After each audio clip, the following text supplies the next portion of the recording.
এই সরকারে তো যারা আছেন তারা নারীদের অধিকার নিয়ে কথা বলেছেন এবং তারা সামাজিক মাধ্যমে বিভিন্নভাবে তাদের লড়াইটাও করেছেন। এখন যখন তারা পরিবর্তনের কথা বলেছেন, বিভিন্ন সরকারের কাছে দাবি রেখেছেন নারী স্বাধীনতার জন্য যেসব পরিবর্তন প্রয়োজন, এখন যখন তারা আইন প্রণেতা, এখন যখন তারা উপদেষ্টা পরিষদে আছেন, তখন কি ঠিক এই কথাটা বলা যায় যে তাদের পুরুষতান্ত্রিক একটি ব্যবস্থা দ্বারা এই সিচুয়েশন প্রভাবিত? না, কিন্তু তারা নিজেরাই যদি পুরুষতান্ত্রিক আচরণ করেন, রাজনৈতিকভাবে যারা দায়িত্বহীন আচরণ করেন, দুটোরই প্রমাণ আছে। যেমন এই যে বিশেষত যেই নারী অ্যাডভাইজার বলেছেন যে ইত্যাদি, তারা তো সমঝোতা হয়ে গেছে। এইটা যে সমঝোতা করার বিষয় নয়, নারী যখন সেক্সুয়াল অ্যাসল্টের শিকার হয়, এইটা সমঝোতা করবার অধিকার নাই। কারণ হচ্ছে এখানে যে অ্যাসল্ট হয়েছে, যে অ্যাসল্ট করেছে তাকে আইনের আওতায় আনতে হবে।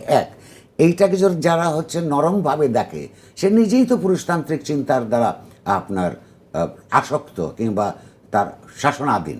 দ্বিতীয়ত একটা কথা বলছি, সরকারের দিক থেকে, এই বর্তমান সরকারের দিক থেকে আপনি লক্ষ্য করুন, দুদিন আগে বা একদিন আগে বোধহয় গতকাল তারা বলেছে এখন থেকে তারা কঠোর হবে নানান অপরাধের বিরুদ্ধে। তার মানে এর আগ পর্যন্ত তারা কঠোর ছিলেন না, এখন থেকে তারা সমন্বিতভাবে কাজ করবেন।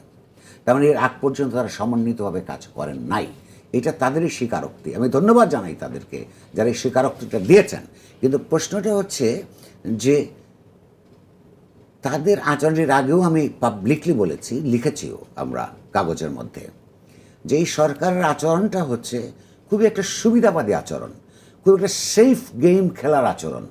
এটা হচ্ছে 3 মাসের যে একটা এক সময় যখন বিধান ছিল, কেয়ারটেকার সরকার তো শুধু একটা রাষ্ট্র পরিচালনার ক্ষেত্রে কোনো নীতি নির্ধারণী প্রক্রিয়ার মধ্যে কোনো মৌলিক পরিবর্তন না এনে রুটিনভাবে রাষ্ট্র চালানোর পাশাপাশি নির্বাচনের আয়োজন করবে।